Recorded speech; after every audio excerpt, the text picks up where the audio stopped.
बिल्कुल भी आवाज नहीं आना चाहिए। वो सभी बच्चे खड़े ही रहेंगे जो कल नहीं आए थे क्लास, जिन्हें अटेंड नहीं की है वो सब खड़े रहेंगे, ठीक है। चलिए इसके पहले कल हमने क्या पढ़ा था, हम फोटोन को पढ़े थे डिटेल में, फोटोन, ठीक है ना। अभी तक आप इलेक्ट्रॉन, प्रोटॉन, न्यूट्रॉन इन 3 कणों का आप पढ़ चुके हो। कल हमने फोटोन को डिटेल में पढ़ा था, ठीक है ना। फोटोन और इसके बाद प्रकाश विद्युत प्रभाव का आइंस्टीन समीकरण, Einstein equations of photoelectric effect, ये कल हम पढ़ चुके थे, ठीक है। आज हम स्टार्ट करेंगे de Broglie hypothesis, de Broglie परिकल्पना। De Broglie is the name of the scientist, ठीक है ना। डी ब्रोगली क्या है, is the name of the scientist. De Broglie किसी वैज्ञानिक का नाम है। और हाइपोथेसिस का क्या मतलब होता है, परिकल्पना, समझ रहे ना।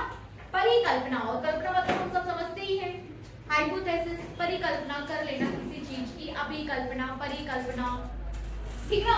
यदि कल्पना में परि जुड़ जाए तो उसका कुछ और मीनिंग निकलता है, यदि कल्पना में अभी जुड़ जाए तो उसका कुछ और मीनिंग निकलता है। अभी देख लेना क्या मीनिंग निकल रहा है, लेकिन अभी अपन सिर्फ कल्पना को पकड़ के चलेंगे।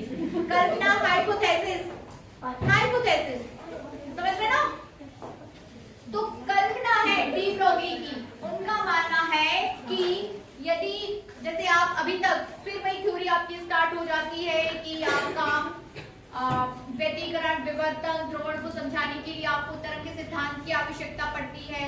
लेकिन जैसे ही आप जो है फोटोइलेक्ट्रिक इफेक्ट, प्रकाश के उत्सर्जन, अवशोषण की बात करने लगते हो तो आपको प्रकाश के जो सिद्धांत है वो द्रव्य तरंग सिद्धांत की आवश्यकता पड़ती है। द्रव्य तरंग सिद्धांत या क्वांटम सिद्धांत के द्वारा ही आप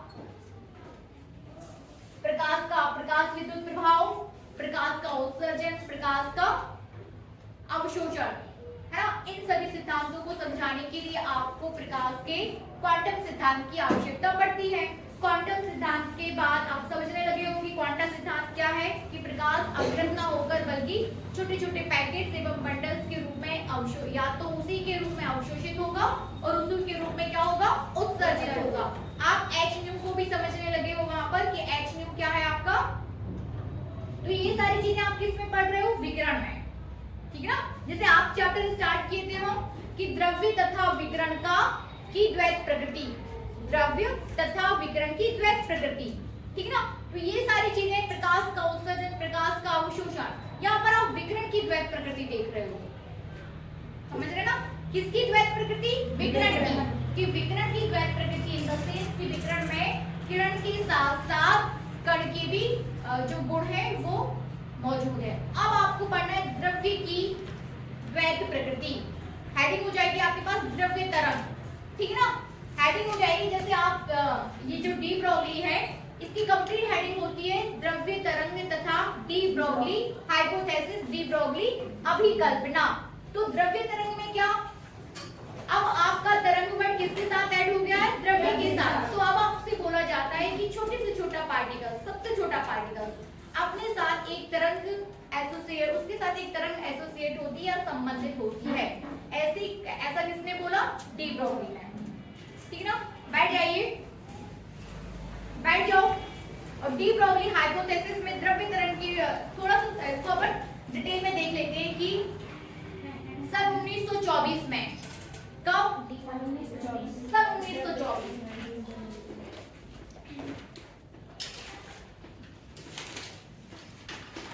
सन 1924 में डी ब्रोगली ने बताया, ठीक है ना। सन 1924 में डी ब्रोगली ने बताया कि द्वैत प्रकृति केवल प्रकाश में ही नहीं होती है बल्कि विकिरणों में भी होती है। द्वैत प्रकृति केवल प्रकाश या विकिरण में ही नहीं होती है बल्कि कण में भी होती है, ठीक है ना। तो डी ब्रोगली के अनुसार, according to the de Broglie, ठीक है ना, 1924 में उन्होंने बताया कि डी ब्रोगली के अनुसार द्रव्य कण के साथ साथ तरंग संबद्ध होती है। द्रव्य कण के साथ साथ, द्रव्य कण, द्रव्य का मतलब आप समझते हैं ना, मैटर, ठीक है ना। तो द्रव्य कण के साथ साथ एक तरंग संबंधित होती है, उसके साथ साथ चलती है, ठीक है ना, जिसे द्रव्य तरंग कहते हैं। यदि किसी द्रव्य के साथ कोई तरंग उसके साथ साथ चल रही है, उससे संबंधित है, उससे संबद्ध है, तो आप उसे क्या बोलते हो? द्रव्य तरंग। ठीक है ना, उस द्रव्य को द्रव्य तरंग बोलेंगे या फिर मैटर वेव। ठीक है ना, और या उसे आप डी ब्रोगली तरंग भी बोल देते हो। मतलब तीन वर्ड्स आपके पास आ गए, एक तो द्रव्य तरंग और दूसरा आपका डी ब्रोगली। डी ब्रोगली तरंग वो तरंग या वो द्रव्य जिसके साथ तरंग एसोसिएट रहती है, तरंग संबद्ध रहती है, उसको आप द्रव्य तरंग बोल देते हो। द्रव्य हुआ है ये, ठीक है ना, और उसी तरंग को या तो फिर आप क्या बोल देते हो? डी ब्रोगली तरंग। इसकी खोज किसने की? डी ब्रोगली ने इन 1924 में, 1924 में। ठीक है, इसे डी ब्रोगली अभिकल्पना भी कहते हैं। इतना पूरा जो अपन ने यहाँ से यहाँ तक पढ़ा, इसी सभी को आप क्या बोल देते हो? डी ब्रोगली अभिकल्पना। यदि कण का संवेग p है तो तरंगे से संबद्ध, ठीक ना,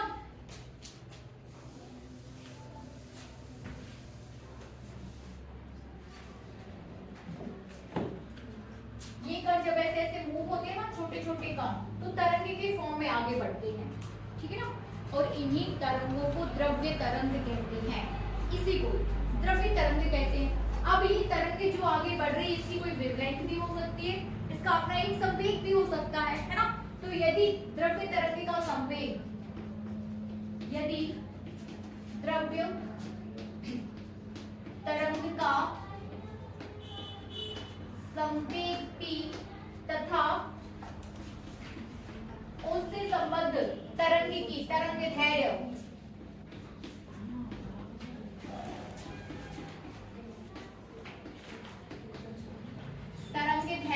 लैम्डा है, तो lambda equals to h upon p। Lambda और p में संबंध, lambda equals to h upon p, जहां लैम्डा तरंगदैर्घ्य, p संवेग और h प्लांकनीयता। h क्या है? प्लांकनीयता। ठीक है ना, तो lambda equals to h upon p। अब इस रिलेशन को हमें क्या करना है? प्रूफ करना है। ठीक है ना, यदि डी ब्रोगली हाइपोथेसिस आता है, और तो डी ब्रोगली हाइपोथेसिस का जो निष्कर्ष है वो है आपके पास lambda equals to h upon p, और इस हाइपोथेसिस को हमें प्रूफ भी करना है। ठीक है, तो प्रूफ करेंगे इसे।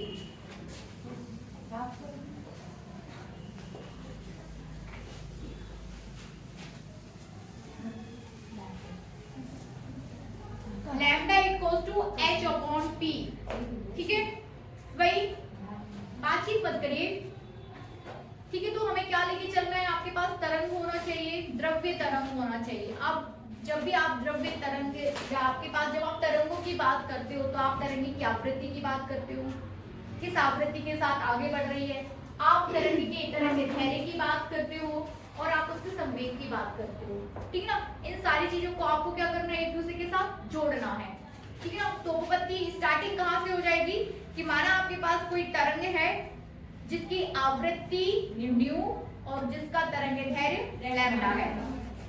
ठीक है ना, तो उस तरंग ऊर्जा, यदि उसकी आवृत्ति न्यू, उसका तरंगदैर्घ्य लैम्डा, तो ऊर्जा क्या हो जाएगा? E equals to h। Very good, E equals to h new. Equation first, E equals to h new, ये हो जाएगा आपके पास समीकरण, इक्वेशन फर्स्ट। ठीक ना, लेकिन द्रव्यमान ऊर्जा तुल्यता के अनुसार यदि आप द्रव्यमान ऊर्जा तुल्यता की बात करें, ठीक है ना, द्रव्यमान समीकरण पढ़ा ना, द्रव्यमान ऊर्जा समीकरण तो E, तो उसका यदि आप बात करोगे द्रव्यमान ऊर्जा तुल्यता के अनुसार,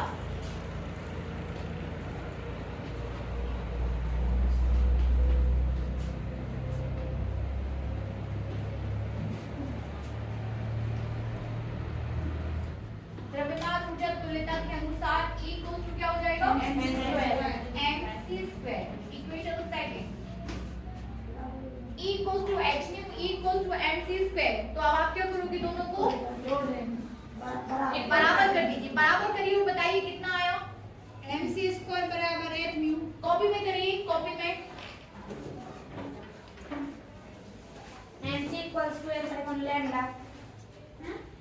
mc equal to ठीक है ना, h nu equals to mc square, then m equals to कितना आ जाएगा, m equals to आ जाएगा h upon c lambda।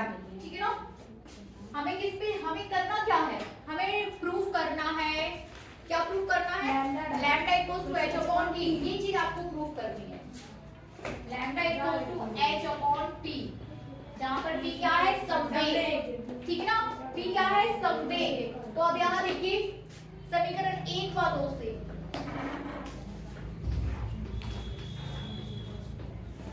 समीकरण 1 व 2 से आपका आ जाएगा h nu equals to mc square, बातचीत मत करिए, then m equals to h nu upon c square आएगा। अब यदि संवेग t है तो, यदि द्रव्य तरंग का संवेग t है तो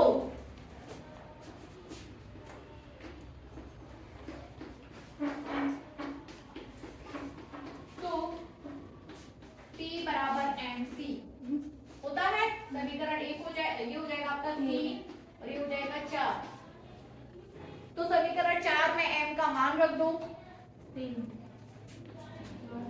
4 में 3 से 4 में, तो m क्या है, h nu upon c square into c, c cancel by c आएगा, तो b equals to h nu upon c, h nu upon c आया।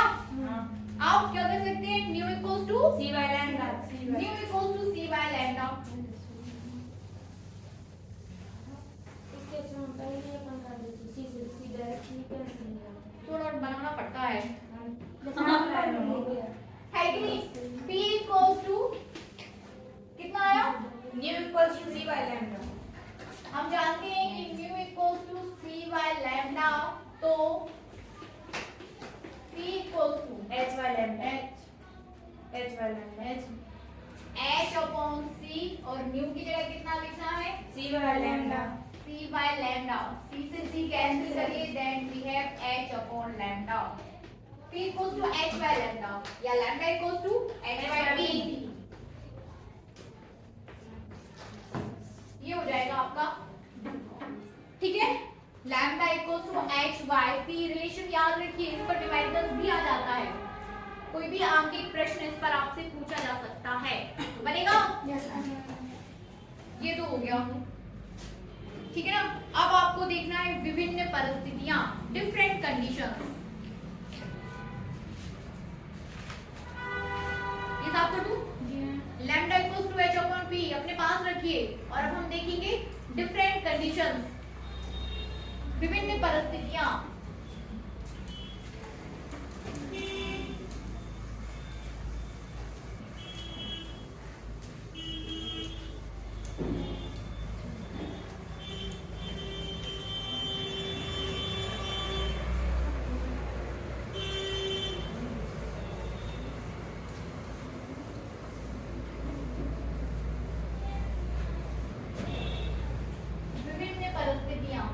ठीक है। लैम्डा के विभिन्न रूप चाहिए अपन को, विभिन्न परिस्थितियां, विभिन्न परिस्थितियां, ठीक है। तो विभिन्न परिस्थितियां कैसे निकाल सकते हैं, है ना। यदि द्रव्यमान m, आपके पास जो द्रव्य तरंग है, फर्स्ट कंडीशन अपन देखने जा रहे हैं, पहली कंडीशन अपन देखने जा रहे हैं, उसमें आपसे बोला जाए कि यदि द्रव्य तरंग जो है उसका द्रव्यमान m है, स्मॉल m, ठीक है ना, और जो वेग है वो हो जाएगा v, द्रव्य तरंग का जो द्रव्यमान जो कण है उसमें उसका द्रव्यमान m है, और वो v वेग के साथ आगे बढ़ रहा है, तो संवेग क्या हो जाएगा, mv, संवेग क्या हो जाएगा, mv, then lambda equals to क्या हो जाएगा, h upon mv, ठीक है ना। यदि कण का द्रव्यमान m तथा वेग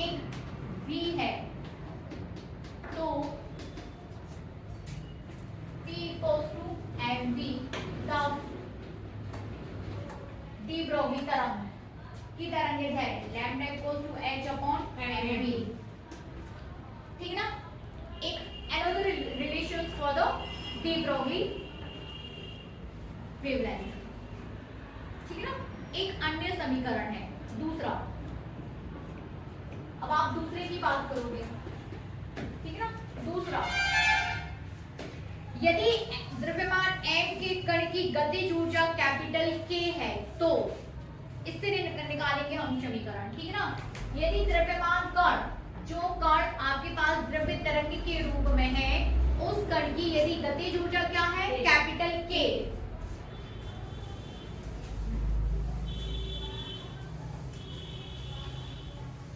ठीक ना। लैम्डा इक्वल टू आ गया h/mv, ठीक है ना। अब अपन दूसरे की बात करेंगे। दूसरा, यदि द्रव्यमान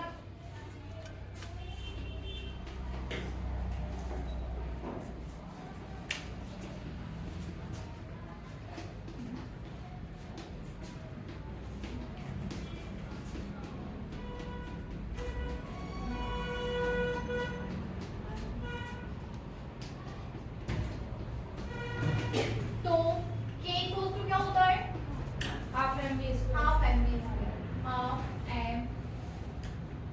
mv स्क्वायर, ठीक है ना, हाफ mv स्क्वायर। देन फिर हम गुणा कर दें तो mv स्क्वायर इक्वल टू क्या हो जाएगा, 2k होगा। mv square equal to 2k, then mv equal to क्या हो जाएगा, 2k अपॉन v होगा, 2k अपॉन v। तब जहां mv लिखा है उसकी जगह आप कितना लिख सकते हो, वहां लिख देंगे 2k upon 2k upon v लिख दो और फिर बताइए कितना आया। लैम्डा इज इक्वल टू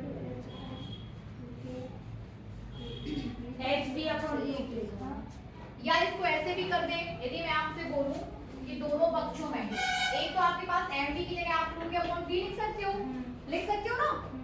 तो लैम्डा इक्वल टू क्या हो जाएगा, लैम्डा इक्वल टू हो जाएगा hv upon 2k, h upon hv upon 2 ऊपर कर दिया hv upon 2k, another relation, ठीक है ना, एक अलग रिलेशन निकलेगा, ठीक है। अब यदि आपसे बोला जाए कि दोनों पक्षों में v से गुणा कर दें, नहीं m से करो, m से, v से नहीं, किससे, m से, तो m square v square equal to 2km, ठीक है ना। तो mv equal to whole square 2km आएगा, then mv equal to under root 2km, तब लैम्डा इक्वल टू क्या आ जाएगा, h upon under root 2km, another relation, ठीक है ना। Under root h upon 2km या m 2k कुछ भी लिख सकते हो, बनेगा। तुम यार यहाँ से वहां से यहाँ पटकने का काम होता है अपना, ज्यादा कुछ नहीं है, कुछ याद नहीं करना रहता, बस दिमाग लगाना रहता, सरल काम है अपना बाकी विषयों से, है कि नहीं, है कि नहीं, हाँ या ना। अपना काम सरल है, इसी है, सब सामने रहता है, बस दिमाग लगाना रहता है, कुछ याद नहीं करना बैठ के,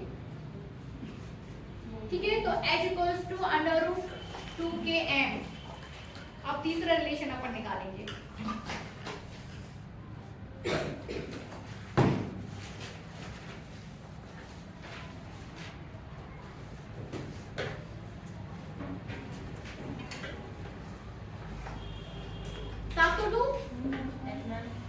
ठीक है।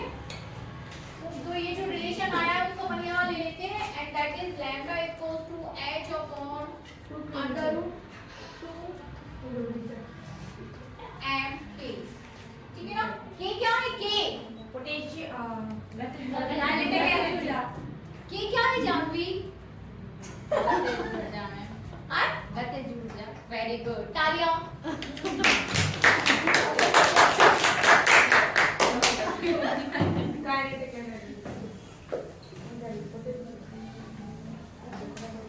चलिए ठीक है, तो ये इसको फर्स्ट काउंट करेंगे अपन, इसको फर्स्ट और इसको सेकंड, ये इसी में ही है, इसी के साथ आया, मतलब आप काइनेटिक एनर्जी के साथ है वो, ठीक है। अब थर्ड की बात करेंगे, थर्ड। अब आपसे बोला जा रहा है कि यदि आपके पास जो कण है, जो द्रव्यमान तरंग है, द्रव्य तरंग में जो कण है वो इलेक्ट्रॉन्स हैं, ठीक है ना। द्रव्य तरंग इलेक्ट्रॉन्स के साथ, छोटे छोटे पार्टिकल्स के साथ ही आपकी तरंग एसोसिएट रहेगी, पत्थर के साथ नहीं। आप बोलो कि कण मतलब कण, तो कण मतलब कण नहीं, कण मतलब छोटे कण, कण मतलब बहुत छोटे कण। इलेक्ट्रॉन्स, प्रोटॉन, न्यूट्रॉन्स जैसे छोटे छोटे बारीक कण जो आपको दिखाई नहीं दे रहे, उनके साथ तरंग एसोसिएट रहती है। पत्थर ऐसे चल रहा है तो उसके साथ तरंग एसोसिएट नहीं रहेगी। Is that clear? तो अब आपसे बोला जा रहा है कि तरंग, द्रव्य तरंग में इलेक्ट्रॉन मौजूद हैं, इलेक्ट्रॉन्स, ठीक है ना? क्या मौजूद है? इलेक्ट्रॉन्स। अब यदि उन इलेक्ट्रॉन्स पर आवेश Q है, इलेक्ट्रॉन्स पर जो आवेश है, आवेश क्या है? Q, ठीक है ना? आवेश Q है और इन सब आवेश, इसके आवेश को वोल्ट V से, वोल्टेज V के साथ त्वरित किया जाए, वोल्टेज V से त्वरित किया जाए,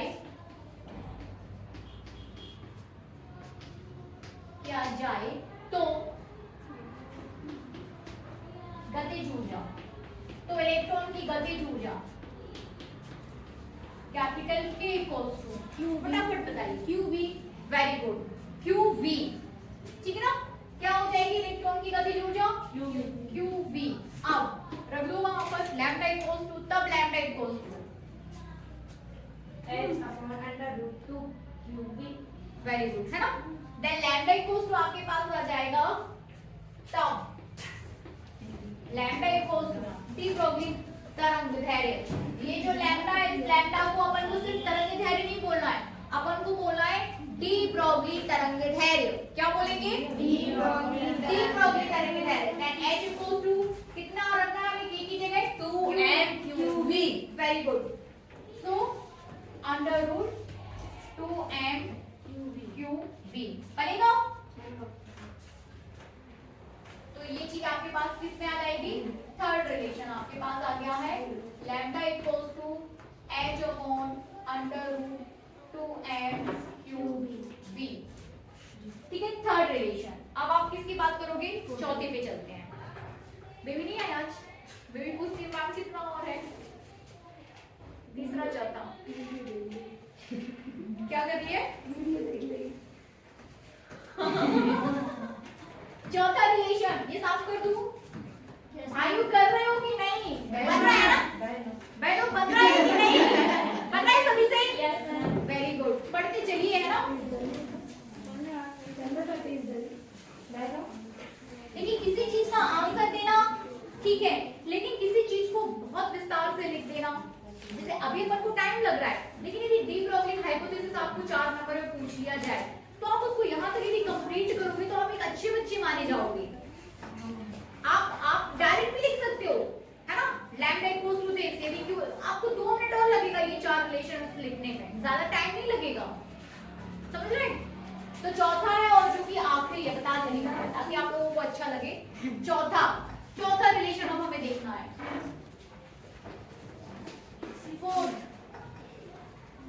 फोर्थ देखते हैं अपन, यदि इलेक्ट्रॉन पर आवेश स्मॉल e, ठीक ना, और उसका द्रव्यमान m है, को विभवांतर v वोल्ट से त्वरित किया जाए।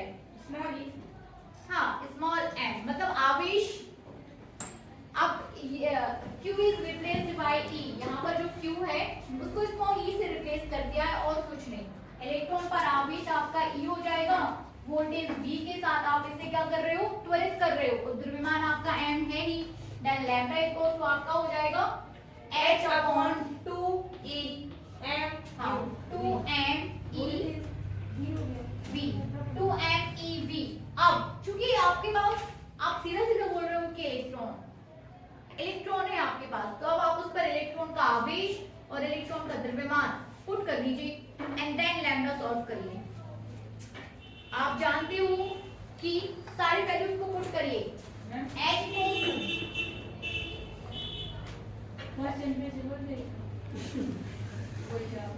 देखो यहाँ तक ठीक था आपका, lambda equals to h upon 2mqv। अब आपको बोला जा रहा है कि आप जो कण आवेशित, अभी तक आप आवेशित कण की बात कर रहे थे कि कण है, कण पर आवेश दिया गया है और वो नाम क्या है, इलेक्ट्रॉन। ठीक है ना, तो इलेक्ट्रॉन पर आवेश क्या होता है, E, और उसका द्रव्यमान m। ठीक है ना, तो H, अब उपरोक्त समीकरण में H इक्वल्स टू कितना लिखेंगे, 6.67 into 10 to the power minus 34 joule into second. ठीक है ना, m इक्वल्स टू कितना पुट करेंगे, 9.1 into 10 to the power minus 31 kg। ठीक है ना, E कितना पुट करेंगे, E 1.66 into 10 to the power minus 19। Put कर दीजिए और सॉल्व करिए, देन बताइए लैम्डा कितना आया।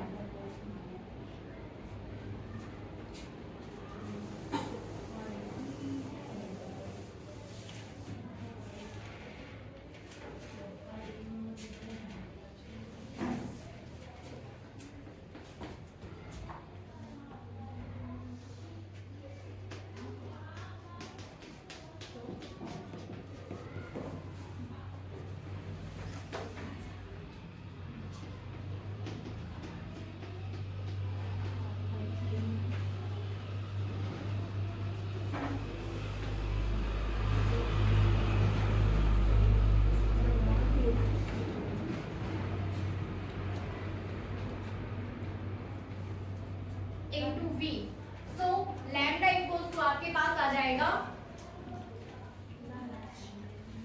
Under root 150 divided by V।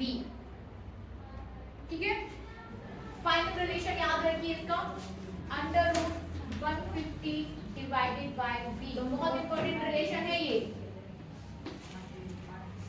Lambda मतलब यदि इलेक्ट्रॉन मूव हो रहा है तो उसके साथ जो तरंग दैर्घ्य एसोसिएट रहेगी, उस तरंग की तरंग दैर्घ्य हो जाएगी आपके पास, डिपेंड किस पे करेगी, ये जो फाइनल रिलेशन है आपको देखना है कि आप कितना वोल्टेज वहां पे दे रहे हो, तो उसके हिसाब से आपको तरंग दैर्घ्य मिलेगी।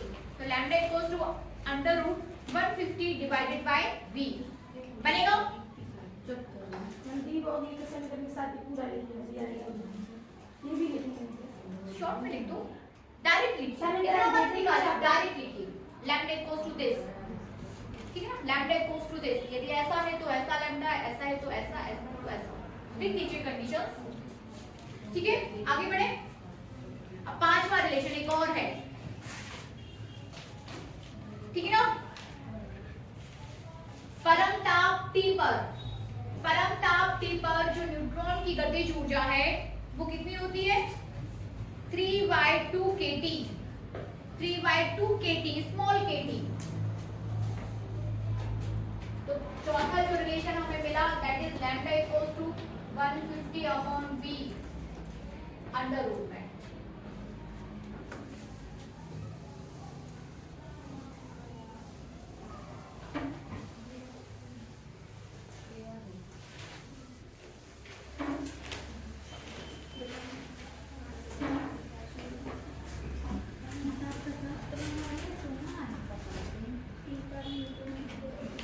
पांचवा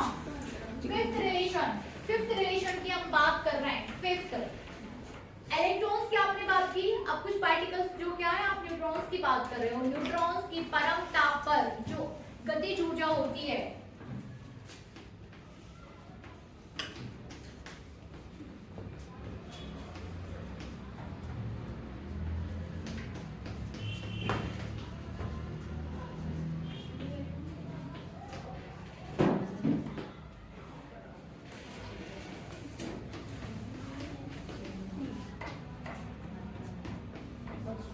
गतिज ऊर्जा T जो होती है, गतिज ऊर्जा कैपिटल K या E के जो भी है, ठीक है ना, गतिज ऊर्जा 3/2 kT।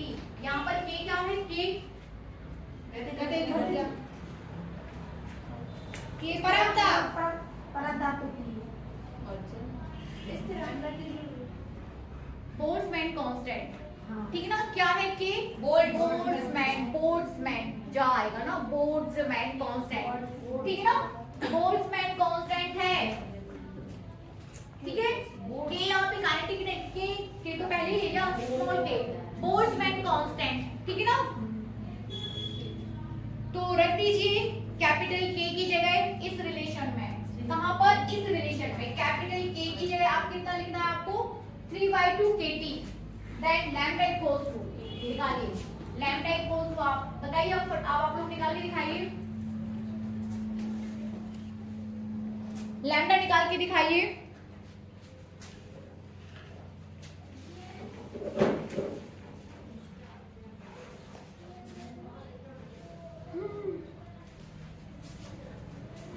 Lambda equals to h upon 3 m kt under एटी बेटा छोटा के। हाँ कुछ को बोर्ड पे निकालो।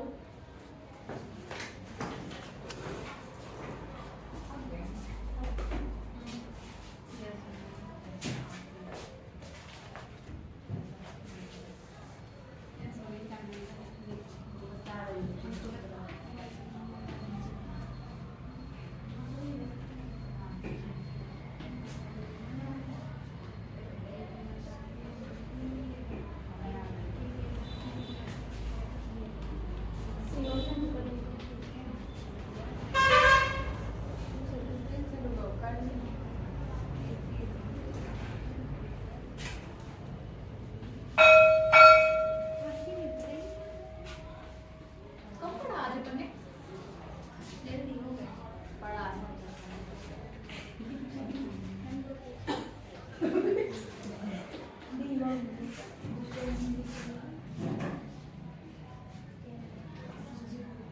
थ्री एम के टी, ठीक है ना, 3 M K T, lambda equals to, finally आपके पास ये किसके लिए रहेगा?